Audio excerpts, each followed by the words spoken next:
Assalamualaikum warahmatullahi wabarakatuh. Raisa, Radio Indonesia Sehat mendekatkan kampus UGM ke rumah, Healthy Radio. Halo Sobat Sehat, selamat pagi. Selamat pagi saya aturkan kepada Sobat Sehat semuanya. Pagi hari ini sudah ramai banget join di radio kami di radio aplikasi streaming. Tak lupa juga selamat pagi untuk Sobat Sehat semuanya yang pagi hari ini sudah mantengin website kami di radioindonesiasehat.com. Tak lupa juga selamat pagi untuk Sobat Sehat yang berada di Zoom meeting kami di program Bincang-Bincang Santai Raisa Radio. Pagi hari ini kita ketemu lagi di Bincang-Bincang Santai. Gimana puasanya Sobat Sehat? Semoga lancar-lancar saja dan tanpa terasa kita sudah puasanya sudah beberapa hari lagi. Kita sudah menuju Lebaran. Nah, pastinya pada saat Lebaran nih, Sobat Sehat, itu adalah momen yang ditunggu-tunggu saat kita berkumpul dengan keluarga, kita ketemu gitu ya, temu kangen bersama dengan keluarga besar, dan juga momen juga untuk kita icip-icip makanan-makanan yang warna-warni, macam-macam, unik-unik semua. Nah, tapi ini Sobat Sehat, pada saat Lebaran ini kita berbahagia, jangan sampai juga kita jadi sedih karena bulan Ramadan ini kadang melonjak pada saat Lebaran. Nah, pagi hari ini Sobat Sehat, saya Galuh bersama dengan Raisa Radio akan mengajak Anda semua untuk gimana kita mengatur pola makan kita agar tetap sehat, terapkan gaya hidup sehat usai puasa. Tidak hanya makanan saja, tapi bagaimana gaya hidup yang sehat setelah kita 30 hari berpuasa. Kita akan ngobrol bersama dengan narasumber kami yang luar biasa yang sudah tidak asing lagi nih Sobat Sehat. Ada Dr. Mirza Hapsari Titis Menggalih, Sarjana Gizi, Master of Public Health, Registered Dietitian atau Bu Mirza dari Departemen Gizi Kesehatan FKKMK UGM. Dan Sobat Sehat, pada kesempatan pagi hari ini Bu Mirza akan ditemani oleh Ibu Setya Utami Wisnusanti, Sarjana Gizi, Master of Public Health atau Ibu Santi. Dan Sobat Sehat, untuk Anda yang mau bergabung, yang lagi di rumah, yang pagi hari ini masih bersantai-santai di rumah, Anda tetap masih bisa bergabung bersama dengan kami selama 1 jam ke depan untuk bertanya langsung melalui WhatsApp kami di 0858 8065 5970. Sekali lagi, 0858 8065 5970 untuk WhatsApp, dan untuk Anda yang di website boleh dituliskan di website. Dan bagi Anda Sobat Sehat yang pagi hari ini bergabung melalui Zoom, boleh langsung bergabung melalui chatbox di Zoom atau resen saja. Silakan menyimak selama 1 jam ke depan Sobat Sehat. Untuk Ibu Santi kami persilahkan. Baik, terima kasih Mbak Galuh. Selamat pagi Sobat Sehat semuanya. Semoga dalam keadaan sehat dan baik semuanya ya. Oke, mungkin langsung saja sebelum kita masuk ke ngobrol-ngobrol nih, pagi ini kita akan ngobrolkan tentang terapkan gaya hidup sehat usai puasa. Kita sapa dulu narasumber kita pagi hari ini. Selamat pagi Bu Mirza, Assalamualaikum. Waalaikumsalam. Selamat pagi Mbak Santi. Ya, terima kasih Bu atas kesediaannya hadir pada pagi hari ini. Gimana Bu? Kabarnya Bu? Sehat? Alhamdulillah sehat. Sehat udah semakin bahagia ya mestinya, karena kan sekarang pandemi udah dibuka, kita bisa lebih bebas, kita bisa beraktivitas dengan normal ya mestinya sekarang ini. Jadi mestinya semua sahabat Raisa juga harus semangat dan lebih bugar dan sehat gitu. Alhamdulillah, apalagi mau menyambut Lebaran ya Bu ya. Betul. Ya, countdown menuju Lebaran nih. Alhamdulillah, sebentar lagi puasa berakhir, kita Lebaran dan kembali ke aktivitas normal nih Bu Mirza. Nah, mungkin nanti Bu Mirza bisa memberikan saran-saran kepada kami, wah apa nih yang harus hati-hati setelah puasa ini, bagaimana gaya hidup sehat yang harus kita lakukan. Oke, Bu Mirza, mungkin saya mulai dengan satu pertanyaan ya Bu. Mungkin sebelum masuk ke nanti periode setelah usai puasa ya Bu ya. Saat kita puasa itu Bu Mirza, sebetulnya apa sih Bu yang terjadi di dalam tubuh kita? Ada perubahan mungkin metabolisme atau seperti apa sih Bu? Oke, baik Mbak Santi. Jadi ketika kita berpuasa itu satu hal yang pasti terjadi perubahan adalah yang pertama waktu makan kita. ya kan? Waktu makan kita pasti berubah. Yang tadinya kita bisa sarapan jadi harus maju di waktu yang lebih pagi. Kemudian yang tadinya kita makan siang jadi tidak melakukan makan siang, bahkan snacking juga tidak kita lakukan. Tentunya minum juga pastinya tidak kita lakukan. Baru nanti menjelang saat kita mau berbuka puasa. Artinya frekuensi makan kita pun juga akan berpengaruh, ya kan? Yang tadinya bisa 3 kali per hari atau mungkin lebih, ya kita akhirnya bisa hanya 2 kali per hari. Ya, 2 kali per hari, tetapi memang masih ada waktu-waktu untuk snacking. Cuman kan kenyataannya bertambah usia yang saya lihat sih frekuensi makannya berkurang ya Mbak Santi. Kalau dulu kita masih muda itu begitu berbuka makan segala macam tuh masih bisa gitu. Sekarang tambah usia tuh ternyata teh sama kurma sama itu udah cukup gitu. Artinya di situ juga akan terjadi beriringan dengan bertambahnya waktu, ternyata kapasitas pencernaan juga mengalami perubahan ketika menghadapi waktu berbuka gitu kan. Nah, kemudian selain tentang makan dan konsumsi cairan yang berubah, tentunya ritme tidur juga berubah ya Mbak Santi, karena kita harus bangun lebih awal gitu kan. Kemudian nanti biasanya habis subuhan itu kita menjadi sangat ngantuk gitu kan. Nah, terus kemudian kalaupun bisa bertahan biasanya nanti di kantor jadi ngantuan gitu. Makanya sampai disebut tidur nyarang berpuasa itu ibadah gitu ya, karena sebenarnya perubahan waktu tidur tadi yang tadinya kita bisa maksimal di 8 jam kita harus cut mungkin hanya di 6 jam, apalagi kalau yang sangat rajin 10 hari terakhir ngejar Lailatul Qadar, wah itu makin banyak lagi amalan-amalan ibadah yang dikejar sehingga terjadi perubahan waktu tidur. Nah, jadi otomatis dengan begitu ya, dengan berkurangnya waktu makan, kemudian berubahnya waktu tidur, pasti akan mempengaruhi metabolisme tubuh atau kondisi di dalam tubuh seseorang. Kira-kira begitu, Mas Santi. Oke, baik. Berarti memang ada pola-pola yang berubah gitu ya, Bu ya, dari sebelum puasa. Nah, kemudian kita nanti akan masuk bulan Syawal nih ya Bu ya, kita sudah berakhir tidak puasa lagi. Nah mungkin ada tips dari Bu Mirza penyesuaian kembali, mungkin kalau ada pola makan kan kemudian berubah lagi, pola tidur juga, atau mungkin dari Bu Mirza ini karena salah satu pakar gizi olahraga juga ya Bu ya. Nanti kalau ada yang mau coba workout lagi gitu Bu, olahraga lagi gitu, apa yang mungkin bisa dilakukan sobat sehat semuanya? Oke, baik. Jadi saat berpuasa tadi kan sebenarnya benefitnya banyak ya Mbak Santi. Jangan sampai benefit-benefit itu hilang gitu ya setelah kita masuk bulan suci Ramadan, bulan suci sih Idul Fitri ya. Idul Fitri. Nah, biasanya investasi kita terkait puasa itu kadang-kadang rusak hanya dengan 3 hari Mbak Santi, ya kan? Lebaran 3 hari kita berkunjung dari satu keluarga ke keluarga, dan kita juga punya kebiasaan kalau berkunjung nggak makan itu nggak sopan gitu ya, nggak menghargai yang punya rumah gitu. Jadi mau nggak mau kan kita pasti tetap mencicipi, padahal dari rumah ke rumah selalu menunya itu adalah menu-menu yang memang enak sekali sih, tapi memang biasanya yang enak itu selalu tinggi lemak gitu kan, tinggi kalori gitu. Nah, sehingga tipsnya di sini karena tadinya kan kita sebenarnya lambung itu juga sudah penyesuaian dengan makan yang sebenarnya nggak perlu terlalu banyak, maka sebaiknya pada saat masuk di Idul Fitri itu ya kita mengkonsumsinya sewajarnya aja, jangan aji mumpung kemarin udah membatas-batasi terus sekarang aku mau membayar hutang gitu ya, jangan gitu ya. Dan lebih bijaksana lagi ketika berkunjung memang tetap harus dinikmati ya hidangannya, tapi harus bisa menghitung lah Mbak Santi, jangan terlalu over karena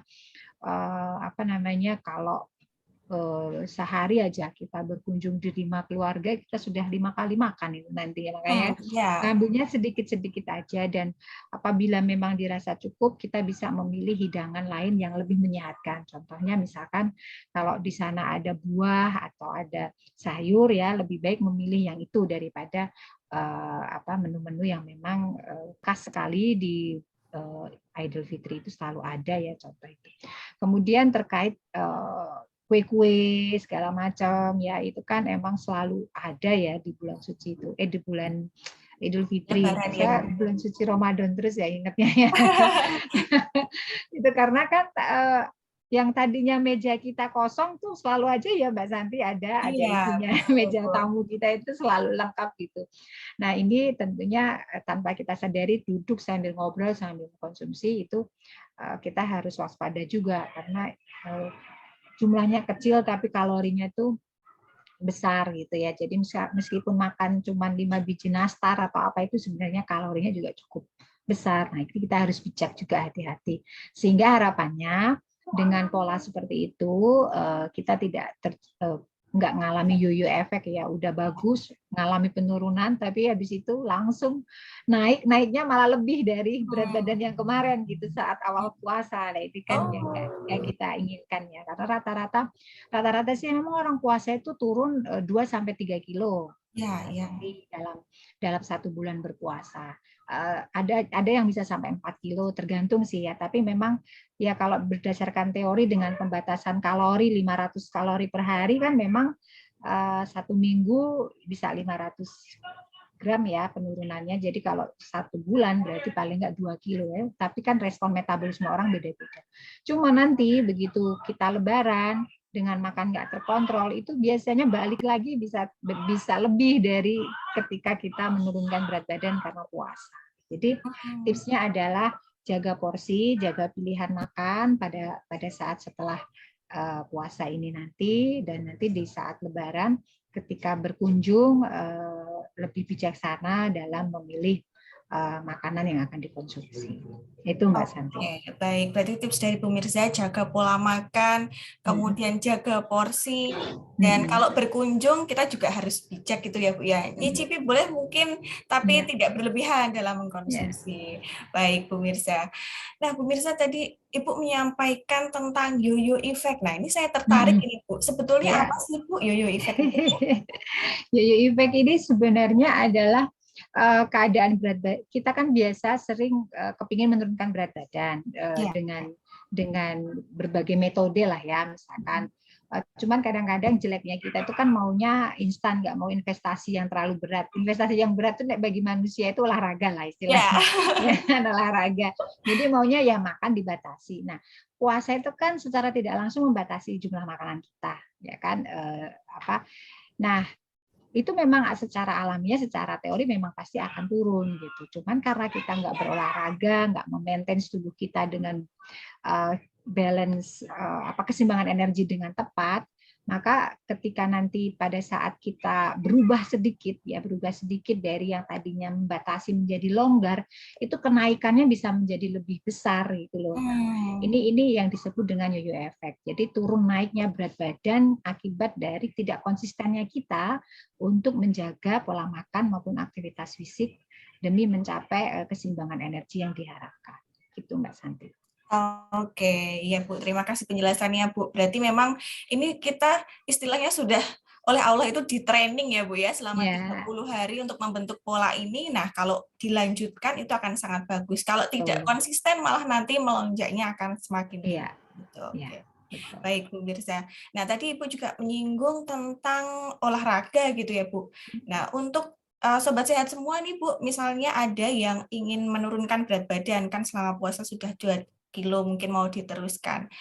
Nah, saat kita bulan Syawal itu di awal-awal, mungkin kalau waktu Ramadan libur dulu gitu ya Bu. Nah, kalau mau mengawali lagi Bu untuk olahraga, mungkin ada saran enggak dari Bu Mirza?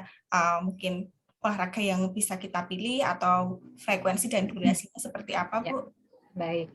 Oke, baik. Sebenarnya pada saat berpuasa pun kita tidak perlu sampai off sekali dengan berolahraga ya. Karena kita bisa adjust terkait dengan durasinya, kemudian timingnya, misalkan biasa kita olahraga pagi, nah ini kita bisa diganti jamnya menjadi sebelum berbuka misalkan, ya kan. Kemudian misalkan kita biasa olahraga 1 jam, mungkin kita pada saat puasa 30 menit, sehingga tubuh itu tetap selalu bergerak dan bugar meskipun dengan kadar yang berbeda pada saat puasa.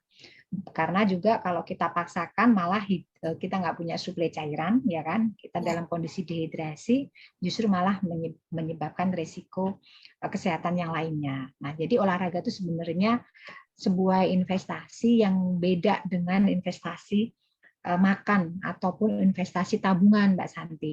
Kalau kita nabung terus kita nggak nabung kan jumlahnya tetap ya kan, jumlahnya tetap. Terus kalau kita makan di dalam tubuh menjadi menambah berat badan, ya dia akan tetap dan bertambah sesuai apa yang kita treatment dalam tubuh kita. Nah, kalau olahraga itu nggak bisa ditabung gitu. Jadi olahraga itu begini, kalau kita sudah aktif berolahraga, terus misalkan dari olahraga level kebugaran 5 menuju ke level kebugaran 6 gitu ya. Terus kita rajin lagi menuju level kebugaran 7. Nah, terus kita stop nih Mbak Santi. Ini enggak terus kita berada di level kebugaran 7 gitu. Kita pasti akan turun lagi di level kebugaran 5, starting kita tuh di berapa gitu. Bahkan bisa jadi lebih rendah dari itu. Itulah kenapa olahraga itu investasi yang nggak bisa di on off kan. Gitu. Jadi nggak bisa enak-enak kita terus kayak ada sistem rapelan ya. Nah, misalnya olahraga, saya sekarang mau olahraga kuat, itu nggak bisa karena olahraga itu sifatnya continue, frekuensi terukur, kemudian dengan tipe olahraga tertentu, durasi tertentu. Jadi memang memenuhi prinsip FITT, jadi frekuensi, intensity, time, and type gitu ya. Jadi memenuhi prinsip itu. Nah, maka ketika kita sudah masuk ke Lebaran ini, di mana waktu kita menjadi lebih longgar untuk mengisi bahan bakar tubuh kita berolahraga, maka ya sebaiknya segera mungkin untuk mengembalikan aktivitas kita yang sudah biasa itu ke dalam aktivitas sehari-hari gitu ya. Nah, misalkan pun terpaksa kita harus berlibur ya, Mbak Santi, mudik ini kan semua pada mudik ya. Sekarang mudik udah diperbolehkan.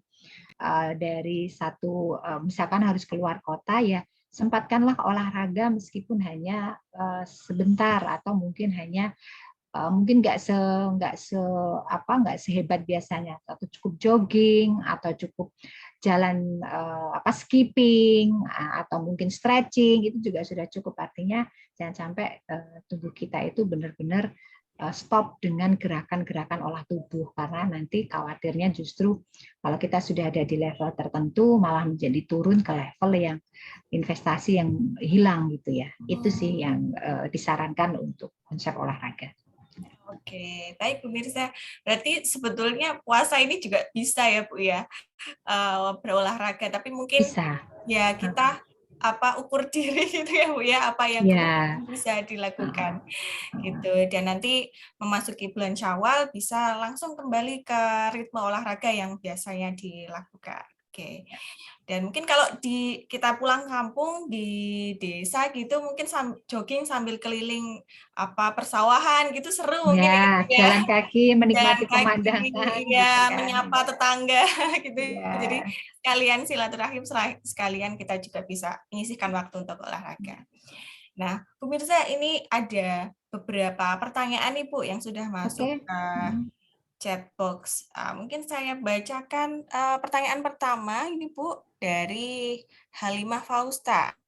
Selamat pagi Radio Raisa, temanya bermanfaat sekali karena Lebaran biasanya banjir makanan ya. Pemirsa, izin bertanya, bila di rumah saudara ada keripik yang berminyak dan kue-kue kering, lebih beresiko yang mana ya Bu? Karena semuanya enak. Yang sering kita temui Bu. Bagaimana mungkin ada masukan dari pemirsa? Baik, jadi sebenarnya saya nggak mau menyalahkan makanan ya, karena makanan itu kan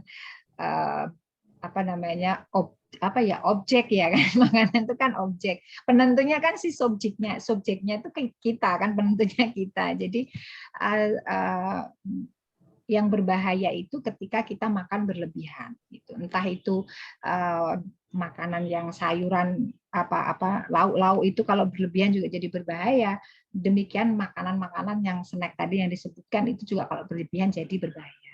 Itulah tadi pesan saya adalah bijak kalau mengkonsumsi keripik dan teman-temannya ya jangan satu kaleng habis gitu ya. Itu kan minyak terserapnya ya, minyak terserap dalam keripik itu kan cukup tinggi. Coba kita bikin peyek aja tuh, peyek kita bikin peyek setengah kilo tepung misalkan. Itu minyak terserap 1 liter itu bisa loh ya. Jadi minyak bikin peyek itu cepat habis. Kerupuk juga demikian. Artinya memang renyah, enak, gurih, tapi memang di situ lemak tersimpannya cukup besar. Nah, itu kita harus hati-hati. Sehingga ya kalau kerupuk ya cukup 1, jangan kerupuk digado sampai habis setengah toples gitu kan. Terus kalau nastar atau teman-temannya lah ya, nastar kastengel itu kan kita tahu ya di situ kan adonannya memang selain terigu ada margarin yang cukup besar, keju, gula ya kan. Dan kalau kita bikin 1 resep itu kan paling cuma jadi setengah kilo, ya kan? Nah, setengah kilo itu kan berarti 1 toples.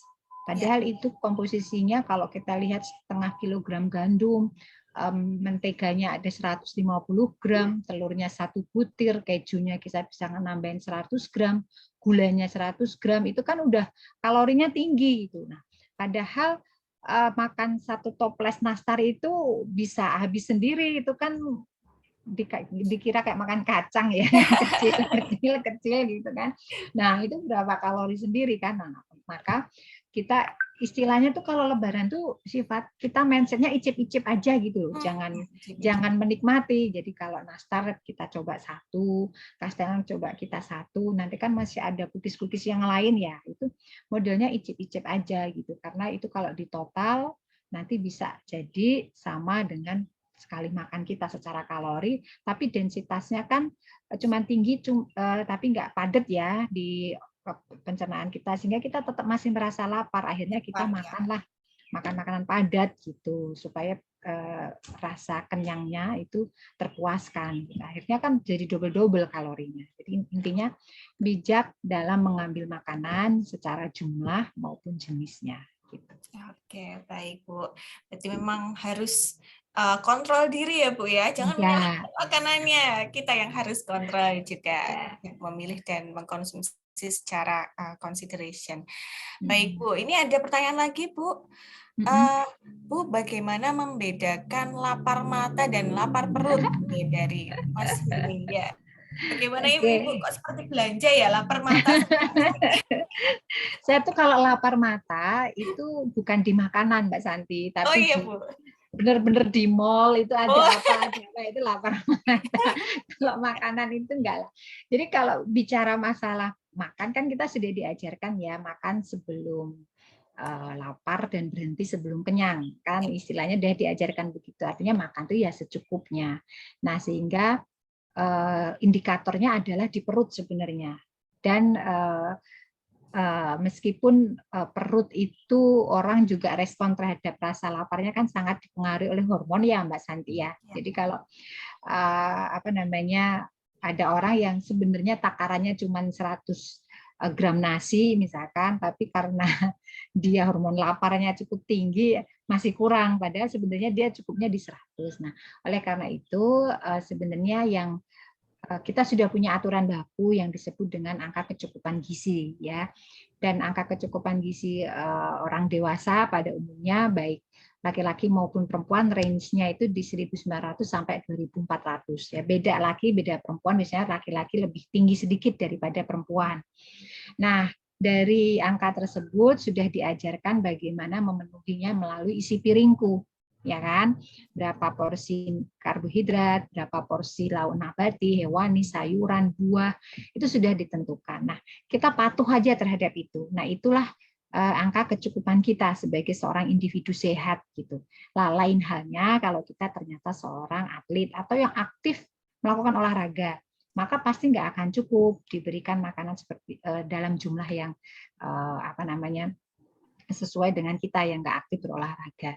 Nah, jadi intinya kalau kita mengalami lapar mata, sadari betul karena kan harus istilah apa yang terkenal sekarang Mbak Santi, mindful eating ya. Ya, mindful eating. Ya, mindful eating kan. Jadi artinya ya kita benar-benar harus cerdas gitu ya, harus cerdas dalam mengelola lapar mata tadi gitu sehingga kita tahu oh aku nggak perlu itu kok, orang aku kebutuhannya cuma sekian kok. Jadi kalau itu sudah cukup buat tubuhku, itu memang otak harus dibuat cerdas untuk berpikir bahwa secukupnya kita itu segini. Nah sehingga nanti perut itu sebenarnya kalau ada komunikasi ya sebenarnya apa namanya antara aksis antara sigat si pencernaan kita ini dengan otak itu sebenarnya ada komunikasi. Nanti semakin terlatih kita untuk mengkondisikan perut bisa menerima sesuai dengan kebutuhannya secara cerdas, itu nanti nggak akan lapar perut gitu. Jadi nggak akan terjadi kelaparan bahkan ya. Artinya dia sudah tahu, otak sudah mulai mengontrol. Oke, aku cukup. Oh, oke, aku perlu ini. Oh, oke, aku perlu itu. Itu nanti sudah otomatis sehingga antara lapar mata dan lapar perut itu nanti tidak akan terjadi karena kita sudah cukup cerdas menyeting otak kita dan berkomunikasi dengan perut kita dengan baik. Itu ada teorinya sebenarnya itu gut axis dengan brain ya, dengan otak itu, dan itu ada sinyal pesarafan serta pengaruh hormon sendiri yang mengatur supaya itu balance gitu Mbak Santi. Oke, baik Bu Mirza. Bu, ini untuk pertanyaan selanjutnya agak mirip-mirip dengan pertanyaan sebelumnya. Bu, bagaimana cara menghitung atau mengira-ira batasan makan kita pada saat Lebaran? Terkadang terbawa suasana ceria dengan keluarga, jadi lupa kalau perut tiba-tiba begah gitu. Nah, ini mungkin agak mirip ya Bu dengan pertanyaan sebelumnya.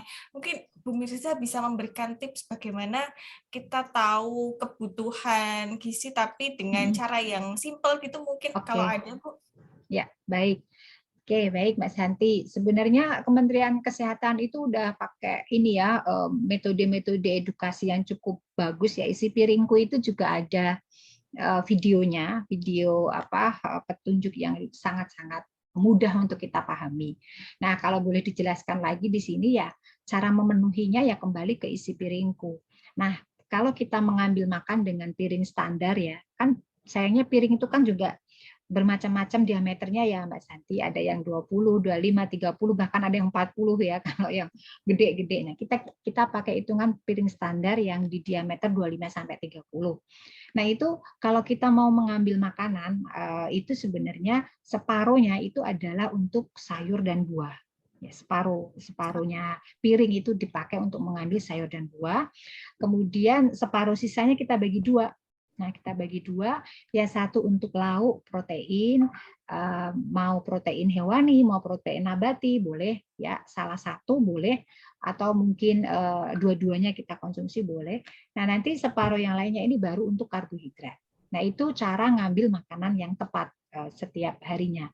Nah, berapa banyak jumlahnya memang sangat tergantung usia. Ya, sangat tergantung usia.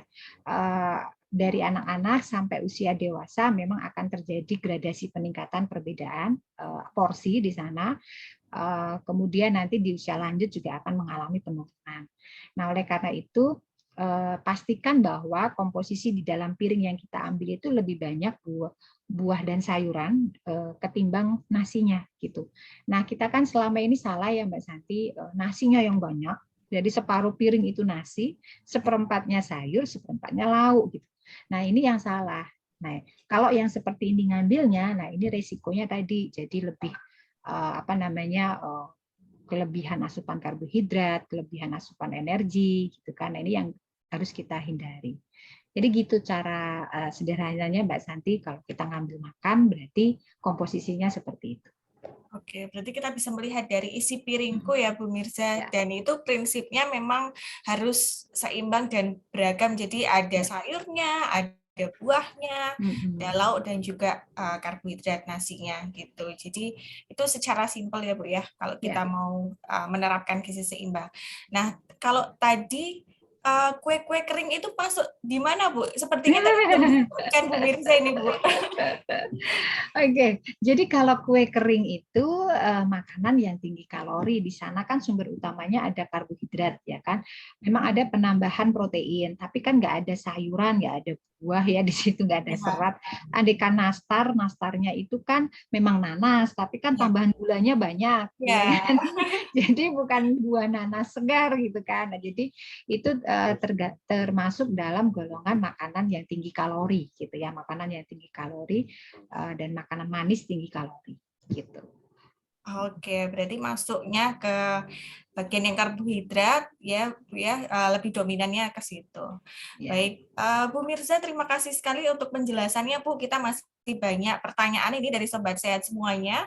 Sobat Sehat, silahkan kalau ada pertanyaan yang ingin disampaikan ke Bu Mirza, jangan malu-malu untuk menuliskan di chat box atau bisa lewat nomor WhatsApp dari Raisa Radio.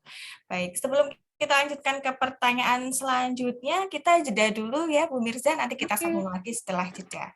Oke, mungkin saya kembalikan ke Mbak Galo, silahkan Mbak. Baik, terima kasih Bu Santi dan mohon izin Bu Mirza, Bu Santi, kita break dulu. Asik sekali Sobat Sehat bahwa yang penting adalah icip-icip dulu, tapi jangan berlebihan. Jangan sampai satu toples tadi pesan dari Bu Mirza ya. Nah, kita sekarang sudah punya sedikit rambu-rambu nih Sobat Sehat untuk persiapan nanti Lebaran akan seperti apa pola makan kita.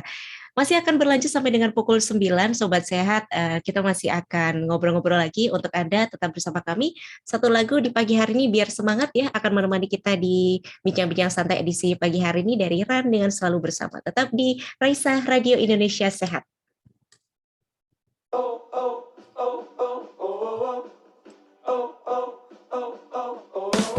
Kita berbagi ceria, bergerak tumbuh bersama, tiada kata lelah, no.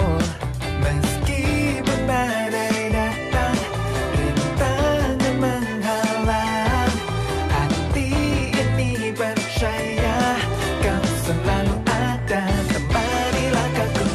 Cerita jiwa-jiwa bersatu, arungi deras waktu, hadapi lika-liku dunia. Oh, kau selalu ada di senyumanku, hatiku takkan ragu, selamanya kita kan selalu bersama. Kamu pemantik jiwaku, berkobar penuh semangat, sambut langkah baru, yeah, yeah. Apapun tantangan menghadap, bersama kita kan menang. Hati ini percaya kau selalu ada, temani langkahku. Cerita jiwa-jiwa bersatu, arungi deras waktu, hadapi lika-liku dunia. Oh, kau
Baik Sobat Sehat, Anda masih bersama dengan kami di Raisa Radio Indonesia Sehat. Satu lagu dari Ran, Selalu Bersama, meluncur ya di menit ke-34, tepat dari pukul 8 pagi. Dan Sobat Sehat yang baru saja bergabung di Raisa Radio, selamat bergabung, selamat pagi, dan Anda masih bersama dengan kami di Bincang-Bincang Santai. Dan tema pagi hari ini menarik sekali nih Sobat Sehat. Persiapan nanti menuju Lebaran, kita bicara tentang bagaimana menerapkan gaya hidup sehat usai puasa pas Lebaran nanti. Dan Sobat Sehat masih ada boleh bergabung dengan kami. Untuk Sobat Sehat yang ada di Zoom ya, Anda boleh juga menikmati Raisa Radio melalui radio aplikasi streaming yang bisa di-download melalui Play Store, yaitu Raisa Radio. Atau topik-topik terkait dengan Raisa Radio bisa Anda dapatkan di Instagram kami di @raisa_radio_ugm.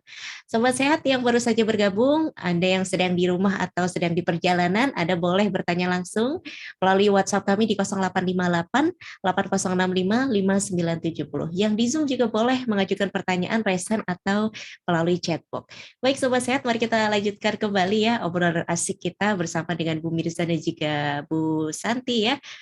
Baik, langsung saja deh kepada Ibu Santi, waktu saya kembalikan ke Ibu Santi. Baik, terima kasih Mbak Galuh. Sobat Sehat semuanya, kita masih ngobrol-ngobrol dengan Bu Mirza ini dengan temanya adalah terapkan gaya hidup sehat usai puasa. Kita sudah menerima beberapa pertanyaan ini dari Sobat Sehat semua. Silahkan jika masih ada yang ingin bertanya bisa menyampaikan lewat WhatsApp atau lewat chat box. Baik. Bu Mirza, ini masih seru ini Bu, sepertinya Sobat Sehat mau tahu gaya hidup sehat seperti apa yang harus kita terapkan seusai puasa. Nah, kita kan ini sedang musim-musimnya mudik nih ya Bu Mirza. Ada pertanyaan ini Bu dari Ibu Riani. Bu Mirza, perkenalkan saya Bu Riani, besok pas sebelum Lebaran mudik. Kalau mudik itu kan perjalanan dalam waktu yang cukup lama. Nah, apakah ada makanan-makanan yang perlu diperhatikan pada saat perjalanan jauh? Ya, terima kasih Ibu. Ya. Oke, baik. Terima kasih. Jadi kalau nanganin atlet itu Mbak Santi ada istilah namanya on the go snack gitu ya, on the go meal gitu ya. Artinya makanan-makanan yang dibawa seorang atlet ketika dia sedang traveling dari satu kota ke kota, dari satu turnamen ke turnamen, kemudian kadang-kadang mereka perjalanannya bisa juga antar negara gitu ya, maka disebutnya istilahnya on the go meal. Nah, saya kira konsep seperti ini bisa juga diterapkan kepada para mudikers kita ini ya, yang akan mudik yang jaraknya cukup jauh, maka dia juga harus mempersiapkan makanan-makanan on the go meal-nya. Nah, tingkat kemacetan juga cukup tinggi ya di jalan, sehingga mungkin meningkatkan risiko seseorang itu akan mengalami keterbatasan akses pangan, ya kan? Misalkan macet panjang, dia terjebak di kilometer tertentu yang sangat jauh dari rest area dan sebagainya. Nah, maka tips yang pertama adalah ketika dalam perjalanan menyiapkan makanan-makanan snack selingan yang sehat dan padat gizi. Ya, sehat dan padat gizi. Nah, biasanya sih saya tahu orang-orang mudik itu kan membawa nasi, membawa lauk pauk yang bisa dia konsumsi di perjalanan. Tapi kan ini enggak awet ya, kalau enggak segera dihabiskan justru malah basi gitu kan. Nah, bagaimana kalau tahapan ini kan perjalanan misalkan kita ngebayanginnya dari Jakarta ke Jawa Timur misalkan, ya kan jauh gitu. Padahal nasi dan yang istilahnya makanan basah ini kan cuman bisa bertahan dalam hitungan jam ya, karena maka untuk tetap bisa bertahan apalagi nanti di suasana genting, kita harus menyiapkan berbagai snack sehat gitu. Apa sih snack sehat? Itu biasanya snack yang memang padat kalori ya, padat kalori tapi juga tetap sehat dengan tinggi seratnya misalkan.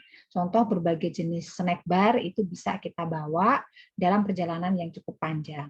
Kemudian yang tidak kalah ini buah-buahan yang sifatnya bisa bertahan lama dalam perjalanan juga bisa menjadikan alternatif kita untuk bisa tetap menjaga perut jangan sampai kosong. Karena kalau kosong nanti jadi masuk angin, jadi malah nggak nyaman perjalanannya, jadi lemes lah semuanya, ya kan. Kemudian selain itu contohnya sih biasanya yang sering dibawa kalau nggak jeruk, apel atau pisang biasanya ya dalam perjalanan itu. Tapi sebenarnya ada satu tips ya, buah salak itu cocok untuk perjalanan, terutama untuk membuat perut menjadi turun asamnya sehingga dia tidak mudah mabuk gitu ya. Itu buah salak sebenarnya. Ya, buah salak itu punya manfaat itu. Jadi kalau sempat bisa mencari buah salak, maka buah salak itu bisa dibawa untuk perjalanan. Nah, kemudian yang nggak kalah penting minuman ya, Mbak Santi. Nah, ini suka jadi isu nih. Kalau kita bawanya air putih, itu khawatir kencing, ya kan, di perjalanan. Nah, lagi macet, kamar mandi jauh, kencing. Wah, itu cerita banyak ya di TikTok, di sosial media itu banyak kalau saya lihat. Nah, maka tipsnya jangan terlalu banyak mengkonsumsi air putih saja, kalau bisa dipadukan dengan minuman isotonik atau electrolyte drink ya, electrolyte drink itu bisa, karena kalau minuman electrolyte drink ini karena sifat retensi atau mengikat cairan di dalam tubuhnya lebih bagus, sehingga dia nggak langsung dibuang sebagai air kencing gitu ya. Nah, sehingga ini yang dipilih, minumannya seperti ini yang dipilih. Dan yang nggak kalah penting adalah, kan kadang-kadang kalau lagi driving itu kan suka minum ini ya, energy drink ya. Nah, hati-hati ketika mengkonsumsi energy drink itu, jadi memang mereka kepingin kafeinnya itu untuk efek alertness ya, untuk bisa dia bertahan. Cuman ya biar nggak ngantuk gitu kan. Tapi kafein itu juga secara tidak langsung menyebabkan diuretik, jadi membuat kita harus ke belakang. Nah, ini harus hati-hati, jangan berlebihan untuk mengkonsumsi itu. Jadi intinya hidrasi juga harus terjaga, stok cairan juga harus terjaga, cuman jangan melulu yang disiapkan di situ air putih, harus ada air isotonik. Kemudian kalau mau minum energy drink, misalkan itu ada kafeinnya, juga jangan terlalu banyak gitu. Nah, termasuk kadang-kadang nggak energy drink ya, kan sekarang kemasan kopi-kopi yang berbagai jenis minuman kopi yang kaleng, yang botol juga banyak ya, Mbak Santi. Nah, itu juga hati-hati, kalau perlu pilih yang non kafein, yang atau kadar kafeinnya jangan yang terlalu tinggi, karena itu tadi jadi efeknya membuat kita harus ke belakang lebih sering gitu. Jadi ini hati-hati. Nah, tapi bagi orang-orang yang misalkan memang ada masalah dengan hipertensi gitu ya, jangan mengkonsumsi sport drink atau isotonic drink tadi, karena itu kan natriumnya cukup tinggi. Bukan cukup tinggi, tapi memang ada natriumnya ya. Iya, betul. Nah, padahal orang-orang dengan hipertensi itu kan memang harus ini ya, membatasi asupan natrium. Nah, maka nggak cocok kalau dia mengkonsumsi itu. Jadi ya sudah, air putih itu dikonsumsi saja yang terbaik untuk dirinya. Kalau masih aman, nggak ada masalah, disarankan memang kombinasi ya antara isotonic drink dengan air putih. Gitu Mbak Santi. Oke, baik. Semoga sudah cukup menjawab ya Ibu Riani yang akan mudik ini. Jadi perbekalan itu juga harus diperhatikan ya Bu Mirsa. Jadi tadi bisa mempertahankan hidrasi supaya tidak kekurangan cairan. Disarankan minum minuman elektrolit ya Bu ya. Kalau menyebutkan merek boleh nggak sih Bu? Mungkin ada yang belum tahu minuman elektrolit itu seperti apa? Gitu. Ya, minuman ya isotonic drink itu kalau di pasar tuh ada banyak ya yang mengklaim dia ada Pocari, ada Isoplus, ada Mizon, itu banyak banget. Cuman kalau yang disarankan memang ada dua sih, yaitu Pocari atau Isoplus itu. Isoplus lebih ini ya, dari sisi harga lebih bisa dibeli oleh semua kalangan di Indonesia gitu ya. Cuman sebenarnya manfaatnya sama ya, baik Bu. Terus tadi untuk snack-snacknya bisa dengan snack bar ya Bu ya, jadi nyetok juga yang tinggi serat gitu. Kalau contohnya mungkin Bu, kalau snack bar itu mungkin yang mudah ditemui di pasaran seperti apa Bu? Kalau di market kesayangan bangsa Indonesia itu ya, yang ada A dan ada I ya. Itu asalkan melihat di rak bagian bar itu macam-macam ya, itu boleh. Baik. Itu udah banyak kan sekarang, udah banyak di pasar, tingkat toko yang tingkat kecil itu pun sudah banyak dijual. Jadi ya, harusnya sih nggak sulit untuk didapatkan. Ya. Oke, baik. Nah, tadi juga bisa dilengkapi dengan bekal-bekal buah-buahan ya, Bu ya, Ya. yang selama perjalanan juga bisa dikonsumsi. Baik, selanjutnya ini ada pertanyaan dari Mas Ilham Akbar. Selamat pagi, Mas Ilham. Bu Mirza, apakah bila ada sajian Lebaran seperti es buah atau salad buah, karena ini sama-sama buah juga, begitu Bu? Bagaimana kalau ada es buah atau salad buah, begitu Bu, dalam sajian Lebaran? Baik, gimana kalau ada itu ya? Jadi gini, kalau kita bikin salad buah sebenarnya kan dressingnya itu kan bisa macam-macam ya kombinasinya. Memang yang paling happening di kita dan paling banyak disukai itu yang yang creamy, manis dan berkeju ya kan. Sekarang pun kalau ngebeli salad buah itu kan kita bisa request kan yang lebih rendah gulanya, lebih sehat itu kan ada. Atau juga bisa dressingnya kita pakai yogurt ya, yogurt yang tingkat kemanisannya juga ada bermacam-macam juga kan. Nah, itu kita bisa pilih. Nah, kemudian kalaupun memang terpaksa pakai itu, ya kita ukur, kita takar gitu ya. Jangan sampai itu justru kalorinya tinggi gara-gara si dressingnya tadi gitu ya. Nah, artinya apa? Ya secukupnya, jangan sampai kayak basah kuyup bermandikan krim ya, itu tidak disarankan. Jadi yang namanya salad itu ya sebagai dressing itu bukan pokok sebenarnya, dia hanya membalur sedikit untuk meningkatkan cita rasa dan di mulut kita sehingga dia bisa membuat rasa nyaman ketika dikonsumsi atau enak dan dikonsumsi ya. Jadi jangan sampai nambahin dressingnya tuh terlalu banyak. Itu tipsnya. Kemudian kalau yang tadi sup buah gitu ya, kalau memang kita membuat sendiri sebenarnya bisa mengatur juga kadar kemanisannya gitu ya. Misalkan pakai sirup mau level kemanisan berapa, intinya jangan terlalu manis gitu ya, jangan terlalu manis. Dan kadang di kombinasi manis dari beberapa buah itu juga sudah bisa loh sebenarnya memuaskan organoleptik kita ini ya, pengecap kita ini untuk bisa merasakan manis. Nah, masalahnya kita itu sudah terbiasa dengan yang manis gitu ya. Akhirnya ketika dikasih makanan yang sebenarnya paling pas, jadi nggak terasa nikmat. Nah ini yang harus disadari bahwa kalau ngebuat sendiri sebuah ya pastikan betul kombinasi dari gula yang ditambahkan di situ juga cukup imbang gitu, jangan terlalu berlebih. Kadang-kadang kan sirupnya masuk, kental manisnya masuk, terus gula cairnya masuk kan ya Mbak Santi. Nah itu kan berarti over gitu ya. Ini nggak boleh. Jadi pilih salah satu pemanis dari ketiga ini yang dipakai dan jangan terlalu manis gitu Mbak Santi. Oke, berarti sebetulnya buah itu baik, jangan sampai campurannya itu menjadikan dia kurang baik ya Bu ya. Ya, jadi kalau Sobat Sehat semua mungkin kalau mau buat salad buah atau sebuah itu kita timbangkan juga tambahannya gitu. Jadi jangan sampai mungkin gulanya berlebihan atau tambahan bahan lainnya itu membuat kalorinya jadi terlalu tinggi. Oke. Baik, Bu Mirza, mungkin itu tadi adalah pertanyaan yang terakhir. Nah, mungkin itu sebagai penutup mungkin ada penutup dari Bu Mirza begitu Bu tentang menerapkan gaya hidup sehat usai puasa. Mungkin ada yang ingin di-highlight oleh Bu Mirza. Silahkan Bu. Baik, alhamdulillah ya kita sudah di penghujung Ramadan ini, beberapa saat lagi kita sudah masuk ke Idul Fitri. Dan 3 hari lagi kita sudah memasuki cuti bersama. Nah, oleh karena itu, apa yang sudah kita upayakan selama bulan suci Ramadan ini, kebiasaan-kebiasaan baik yang ternyata pada saat berpuasa ini manfaat kesehatannya cukup banyak, ini harus kita bisa pertahankan. Ya.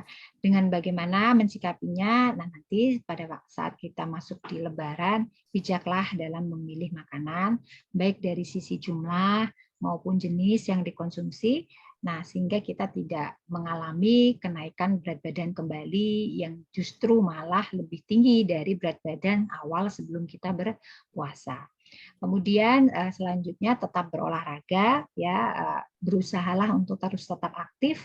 Jangan sampai kita lebih banyak tidur, nonton TV, duduk-duduk ya saat Lebaran. malah kalau bisa gerakkan semua keluarga kita untuk bergerak bersama-sama.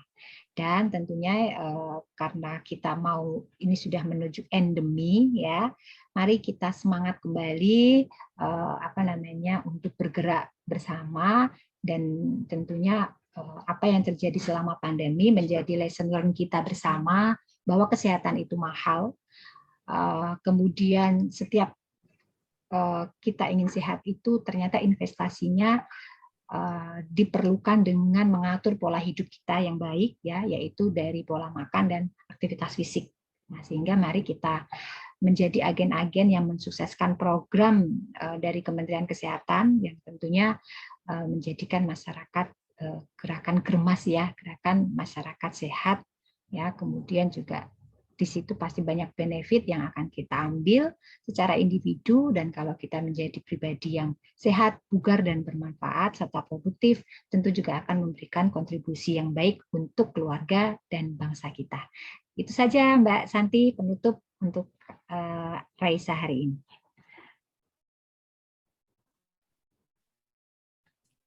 Oke, terima kasih banyak pemirsa untuk share, insya Allah sangat bermanfaat ini semuanya. Baik Sobat Sehat semua, obrolan kita pagi hari ini sudah sampai di penghujung acara. Jadi mudah-mudahan apa yang kita sharingkan pagi hari ini nanti kita diberi kemudahan juga untuk mengimplementasikannya seusai puasa nanti ya. Mudah-mudahan Sobat Sehat semua selalu sehat dan bugar saat puasa maupun setelah puasa nanti. Baik, kita nanti akan bertemu lagi di topik-topik selanjutnya. Saya kembalikan ke Mbak Galuh, terima kasih. Baik, terima kasih banyak Ibu Mirza dan juga Ibu Santi atas ilmunya pada kesempatan pagi hari ini. Matur nuwun sangat Ibu, selamat berhari raya, sehat selalu Bu Mirza dan juga Bu Santi. Sobat Sehat, gimana nih? Sudah ada catatan-catatan ya? Kira-kira apa yang perlu diperhatikan nanti pada saat berlebaran? Ada rambu-rambu untuk diri sendiri gitu ya? Tadi yang poinnya dari Bu Mirza dan juga Bu Santi ya Sobat Sehat, bahwa kita harus pandai-pandai juga untuk membaca diri kita agar nggak tiba-tiba kekenyangan gitu. Harus pintar-pintar mengontrol diri. Jadi semoga menambah wawasan untuk kita semua Sobat Sehat, dan juga selamat berhari raya, selamat berliburan panjang juga. Terima kasih atas kebersamaan Anda Sobat Sehat yang mendengarkan di radio, di website ataupun di Zoom meeting kami. Mohon maaf apabila ada Sobat Sehat yang sudah bertanya namun belum terjawab ya. Dan untuk Sobat Sehat yang baru saja bergabung, tenang saja karena Anda masih bisa mendengarkan kembali obrolan santai Bu Mirza dan juga Bu Santi di pagi hari ini di program Raisa Radio melalui Spotify kami di Spotify di Raisa Radio UGM, Radio Indonesia Sehat. Sekali lagi kami ucapkan terima kasih kepada Ibu Mirza dan juga Ibu Santi sudah berbagi pada kesempatan hari ini. Sehat selalu Ibu, salam untuk keluarga di rumah. Terima kasih banyak Sobat Sehat, saya Galuh mohon berserta dengan kru yang bertugas, mohon pamit undur diri. Mohon maaf apabila ada kesalahan pada saat acara berlangsung. Terima kasih banyak, selamat berlebaran. Wassalamualaikum warahmatullahi wabarakatuh. Terima kasih Bu. Sama-sama, pamit Mbak Galuh ya. Lihat aku di sini.